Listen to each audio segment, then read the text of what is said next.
anha muwalliya falam yattakhidha watana wala ja'alaha sakana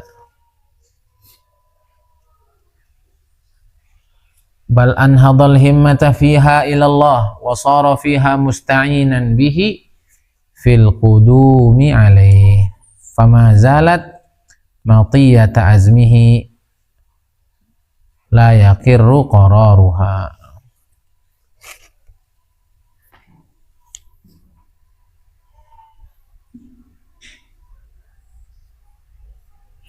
Nah,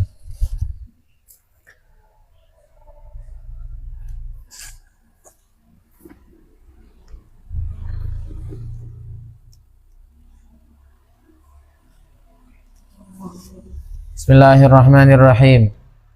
Setelah beliau kemarin menjelaskan bahwa syarat untuk kita bisa sampai kepada Allah, membangun akhirat yang serius, kita mesti meninggalkan dan mesti hancur terlebih dahulu penopang-penopang kehidupan dunia dan hal-hal yang istimewa, hal-hal yang bernilai dalam urusan dunia. Kemarin sudah kita contohkan banyak ya. Kita mau ke Mekah aja, ya maka harus ada sesuatu yang dikorbankan, waktunya, dirinya, keluarganya, bahkan hartanya, bahkan orang dulu sawahnya, hewannya.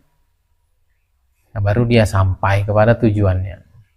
Apatah lagi kita menuju kepada Allah Subhanahu wa Ta'ala, Zat yang Maha Agung, Zat yang Maha Sempurna, yang akan memberikan segala hal yang istimewa ke dalam kehidupan kita. Maka mau tidak mau kita mesti totalitas untuk Allah Subhanahu wa Ta'ala.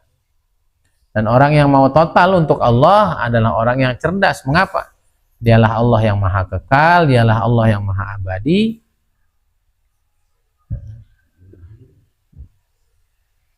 Dan siapa yang mementingkan Allah, mementingkan akhirat, mementingkan kepentingannya yang lebih kekal, yang abadi, melebihi kepentingan duniawinya, itulah orang yang cerdas.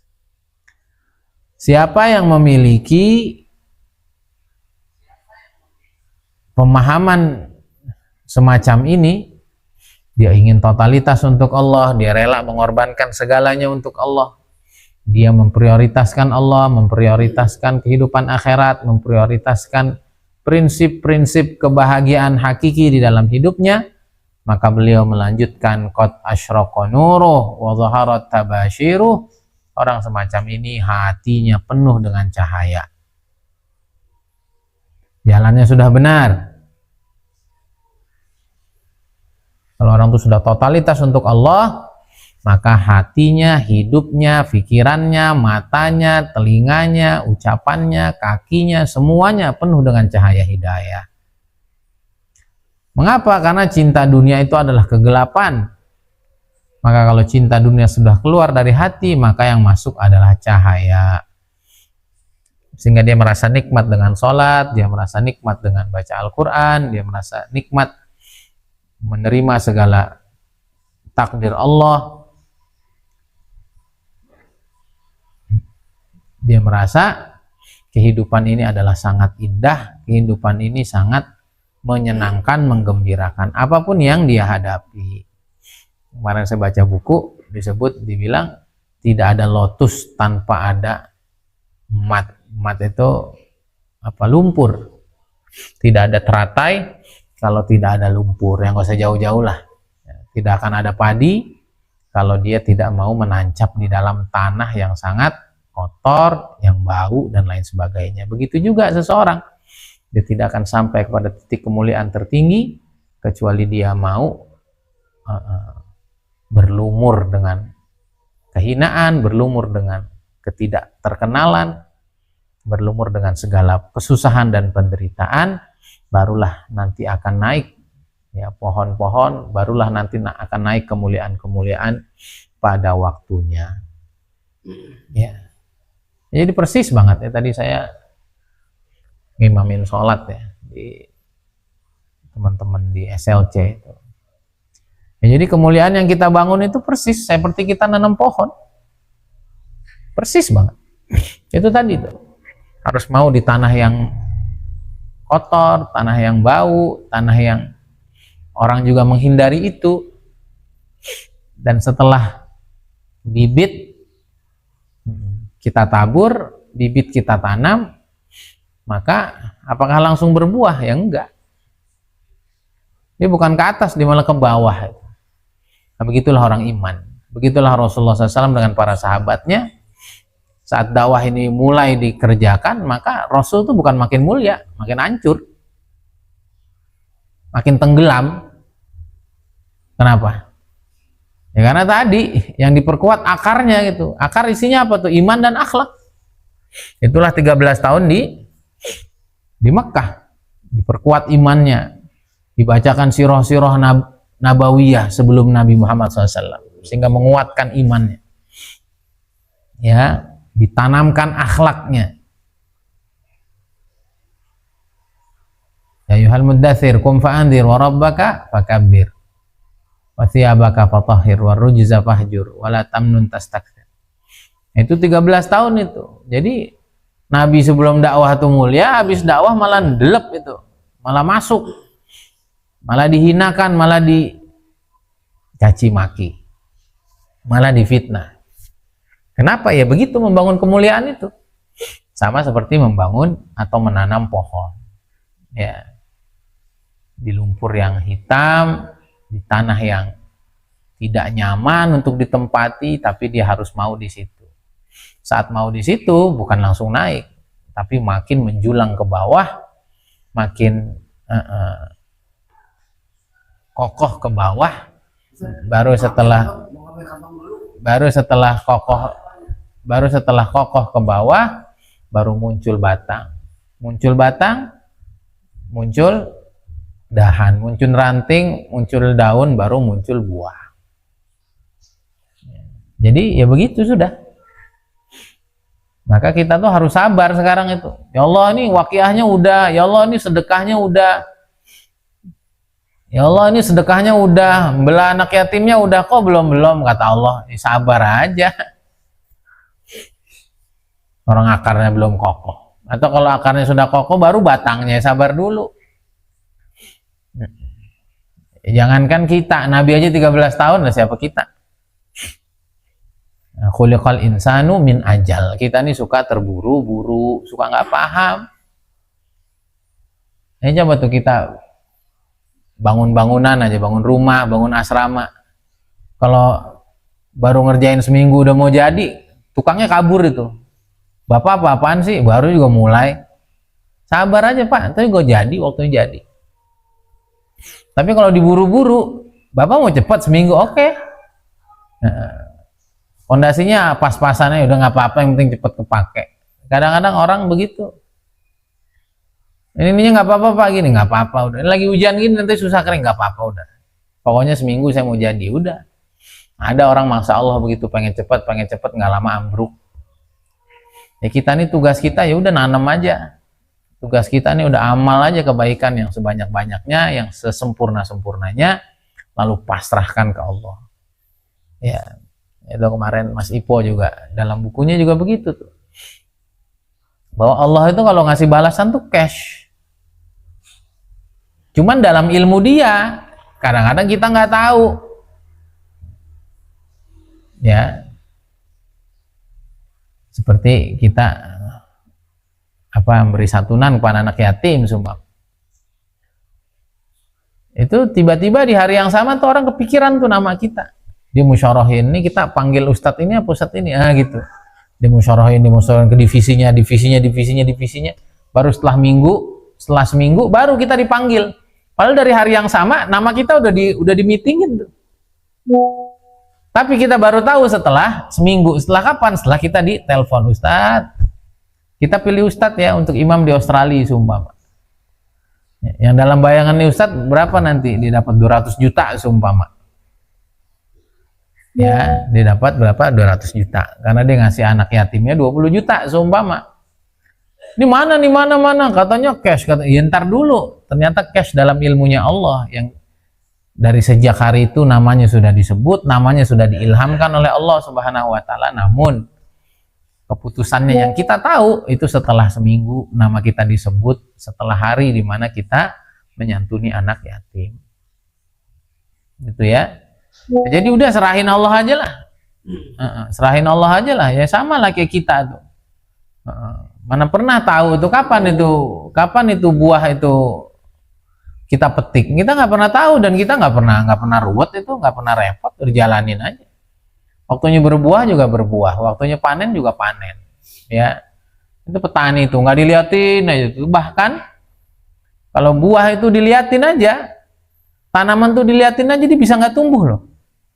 Itu saya baru tahu tuh, kata Pak Fikri itu. Jadi kenapa orang dulu itu sore udah pada pulang, agar itu tanaman itu nanti dia bergerak gitu. Nah kalau kita tungguin sampai malam, dia nggak, selama ada orang dia nggak bergerak, katanya begitu, dia nggak mau tumbuh. Sama kan katanya apa tuh, penelitian apa tuh, akar tuh yang di dalam itu kalau ada kamera disembunyikan apapun dia nggak akan mau bergerak gitu. Maka katanya itu yang video-video atau akar bergerak, itu buatan itu. Dia kalau real dia nggak mau gitu. Kenapa? Jadi ada rahasia Allah yang biarin aja dia bekerja. Tapi kalau kita pantengin terus, kalau kita tanyain terus, kita pusingin terus, dia malah nggak bekerja gitu, dibiarin aja. Sampai nanti pada waktunya dia akan memberikan manfaatnya. Nah, itu tadi saya lagi sholat malam tuh kasih ilham itu, udah sih ngapain ditungguin, dijalanin aja. Orang tuh kadang begitu. Kalau tugasnya adalah menanam, tugasnya adalah merawat, panen kapan waktunya terserah Allah, dan semua ada waktunya. Kalau emang mau apa, panennya panen padi ya 4 bulan 6 bulan ya, kalau toge ya 3 hari kan gitu. Kalau apa, kalau pohon jati ya 10 tahun 20 tahun, bambu ya 4 tahun 5 tahun. Nah kita nih Allah siapin untuk apa gitu loh. Itu belum apa-apa udah muncul, ya itu mah pohon toge, biarin aja kan gitu. Nah itu mah padi, nah itu mah jagung. Nah ente tuh mau dijadiin pohon bambu yang sangat bermanfaat, yang sangat kokoh. Ente tuh mau dijadiin pohon jati yang menjaga ekosistem yang sangat besar, yang tidak bisa diruntuhkan dan lain sebagainya. Ya kadang-kadang kita nih apa, nggak paham itu gitu, padahal ya udah. Nah, sehingga Nabi SAW pun perlu proses 13 tahun untuk akhirnya tampil menjadi sangat istimewa nanti di Madinah. Begitu juga kita. Tapi Nabi sabar aja. Nah, kita juga pengen begitu, melakukan yang terbaik untuk Allah dalam waktu yang telah Allah tentukan, sampai nanti Allah akan berikan buahnya di waktu yang terbaik, dalam kondisi yang terbaik, menurut ilmunya yang terbaik. Qad asyraqa nuruh wa dhaharat tabasyiruh. Orang yang sudah total ke Allah, rela mengorbankan segalanya untuk Allah, memprioritaskan Allah, aktivitasnya adalah amal soleh semuanya, baik ma'allah atau ma'ibadih, baik bersama Allah atau bersama hamba-hambanya. Orang yang demikian hidupnya udah cerah, hatinya udah cerah, masa depannya udah cerah. Wa zaharat tabasyiruh, dan sudah nampak tanda-tanda atau kabar gembiranya. Ada aja tuh, dibuka ini, dibuka itu, dikenal ini, dikenal itu, diberi kemudahan ini, diberi kemudahan itu. Allah udah tampakin. Ya. Pengen ini sama Allah dimudahkan, pengen dekat sama Quran, akhirnya Allah kasih ilmu bagaimana dekat sama Quran. Pengen bisa tahajud istiqomah, Allah kasih itu ilmunya. Karena nggak mudah orang bisa tahajud istiqomah. Ya. Pengen meninggalkan, betul-betul meninggalkan maksiat, Allah kasih tuh kabar gembiranya, Allah kasih ilmunya, Allah kasih komunitas dan lain sebagainya. Nah, orang kalau sudah fokus ke Allah, fasadafa an hadhihi dar mughdiyah, maka dia akan berpaling dari dunia dalam keadaan memejamkan mata. Ya. Nah, udah nggak tertarik lagi sama dunia. Kemarin udah kita jelasin nih apa itu dunia. Jadi dunia ada wusto, ada ulia. Dunia itu yang paling rendah. Kan kemarin udah kita sebutin ya, nikmat itu ada 3, ada nikmat dunia, ada nikmat wusta, ada nikmat ulia. Nikmat dunia itu adalah kaitannya dengan fisik. Yang menjadi kegembiraan adalah makan, minum, ya, hubungan badan, tidur, punya harta, punya rumah mewah. Itu namanya nikmat dunia. Dia udah nggak tertarik lagi sama begitu. Kalaulah mereka harus punya nikmat dunia, pasti nikmat dunia itu bersanding dengan nikmat wusta. Apa itu nikmat wusta? Nikmat ketenangan hati, nikmat ketenangan pikiran. Kenapa pengen punya rumah mewah? Ya, karena saya punya guru banyak yang suka mampir di Bandung. Saya pengen mereka ikut seneng tinggal di rumah saya tanpa perlu mereka nyewa hotel. Begitu. Kenapa seperti itu? Kenapa harus punya duit banyak? Bukan dia seneng megang duit banyak. Tapi di sini banyak anak yatim yang kalau saya punya uang lebih banyak, maka mereka akan bisa lanjut sekolah, hidupnya lebih nyaman. Ya. Kenapa punya kendaraan bagus? Ya. Karena sejauh ini orang nggak ada yang mau jadi ustadz, sumpama. Kenapa? Karena nasib ustadz itu dilihat masa depannya suram, sumpama.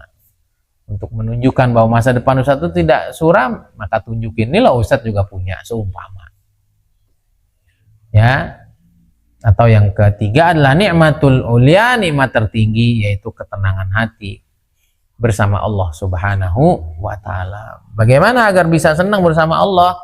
Ibadahnya, dakwahnya, ya ditopang dengan hal-hal duniawi tadi. Jadi dia bisa pergi umroh, haji, semau kapanpun dia ingin berangkat. Ya, berapapun biaya dakwah yang diperlukan, maka dia perlu. Kemarin saya ketemu teman saya 7 hari di Aceh. Masih panjang Ustadz perjalanannya Aceh. Sulit luar biasa. Nah, kita enak-enakan aja di sini. Ya, orang-orang yang mencari ridho Allah mau nggak mau tuh mereka punya uang, mereka punya akses, mereka punya relasi, mereka punya cara. Nah, kalau kayak kita apa-apanya pas-pasan kan repot itu. Maka kita nggak bisa tuh mendapatkan ridho Allah, mendapatkan kasih sayang Allah dengan sayang bersama orang-orang yang kena apa? Yang kena musibah-musibah itu. Ya. Siapa yang betul-betul total kepada Allah, maka dia tidak lagi melirik terhadap nikmat-nikmat dunia tadi. Nikmat-nikmat yang hanya terbatas pada materi. Lain halnya kalau diniatkan untuk Allah, lain halnya kalau diniatkan untuk membantu sesama, dan betul-betul dia realisasikan, bukan sekedar ucapan, maka itu bukan termasuk dunia. Wa aradu anha muwalliya, dan dia betul-betul kabur, dia betul-betul berpaling dari dunia sejauh-jauhnya. Sehingga kalau udah lari sejauh-jauhnya dari dunia, falam yattakhidha watana wala ja'alaha sakana, maka dia tidak lagi menjadikan dunia ini sebagai kampung halamannya, tanah airnya, dan dia tidak menjadikan dunia sebagai tempat tinggalnya. Ya, udah bukan itu tujuannya. Sama tuh seperti Ustaz Abu Syauqi. Kenapa rumahnya gede? Dia pengen membantu anak-anaknya agar mudah untuk berbakti kepada dia. Karena kadang-kadang anak tuh nggak mau datang ke rumah orang tua, bukan nggak mau datang, rumahnya sempit. Takut apa? Takut ngerepotin orang tua. Nah, tapi kalau udah disediain gede begitu kan datang. Akhirnya cucunya juga mau datang. Ya. Jadi rumah besar begitu bukan sebagai tempat tinggal nyaman, bukan. Tapi bagaimana agar ibadah kepada Allah lebih nyaman. Justru rumah kayak kita yang sempit-sempit itu yang kurang nyaman. Ujungnya marah mulu kita. Lagi tidur anak lompat di atas kita. Akhirnya kita ngomel. Padahal kalau kita mau jujur, yang salah siapa? Kita lah. Orangnya 7. Ya enggak, saya di rumah. Rumahnya segitu. Ya mau nggak mau lah, anak teriak, anak numpain apa. Yang salah kita. Ya, akhirnya anak kena omel aja. Akhirnya dia nggak betah di rumah. Ya kalau rumah gede kayak begitu kan enak. Ya, orang yang betul-betul mencari Allah, maka dunia bukan tempat tinggalnya, dunia bukan tanah airnya. Dunia ini hanya tempat persinggahannya untuk bagaimana menyempurnakan bekalnya menuju akhiratnya Allah Subhanahu wa ta'ala. Dan lagi-lagi yang paling tahu dunia itu ada di hati kita adalah kita, dan yang tahu dunia nggak ada di hati kita juga kita. Ini maka kata Imam Syatibi, beliau mengatakan berpaling dari dunia itu letaknya di hati ya. Maka kalau di dalam hati itu nggak ada dunia, dia nggak punya dunia, nggak kepikiran dunia gitu. Tapi kalau hatinya ada di dunia, lah nggak punya aja mikirinnya kapan duitnya banyak. Begitu. Kapan duitnya banyak biar makan enak, kapan duitnya banyak biar yang ngeremehin dia tuh tahu diri gitu, tahu rasa. Lah, ini ternyata dia orang hebat. Bukan. Boleh nggak tapi kita nih yang lagi nggak punya duit, kapan ya duit banyak? Boleh nggak? Boleh. Asal tadi tuh pikirannya jangan diarahkan ke nikmat dunia, tapi ke nikmat wusta, ke nikmat ulia. Wah, kapan ya punya duit banyak? Pengen umroh haji tiap tahun.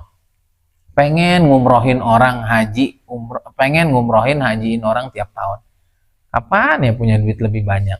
Pengen banget ngasih mertua tiap bulan. Kapan ya pengen banget orang yang sholat subuh dikasih beras? Kapan ya pengen banget orang-orang susah itu kita kasih? Kapan ya? Itu dunia bukan? Bukan. Nah gitu. Nah yang paling tahu kita pengen dunia itu untuk semata kesenangan kita secara fisik dan materi itu hanya kita, dan yang tahu kita mengharapkan benda-benda duniawi itu hanya untuk gembirain Allah, gembirain hamba-hambanya Allah, memperbanyak bekal itu juga hanya kita. Semoga Allah SWT bersihkan hati kita dari cinta dunia dan memenuhi hati kita secara total untuk mempersiapkan bekal sebaik-baiknya, amal soleh sebanyak-banyaknya, dan memenuhi hati kita hanya ingin membuat Allah ridha, Rasulnya ridha, dan juga membuat ridha hamba-hamba Allah, umat Nabi Muhammad SAW, memberikan manfaat sebesar-besarnya. Hadza billahi taufik, subhanaka wa bihamdika, asyhadu an la ilaha illa anta, astaghfiruka wa atubu ilaik. Assalamualaikum warahmatullahi wabarakatuh.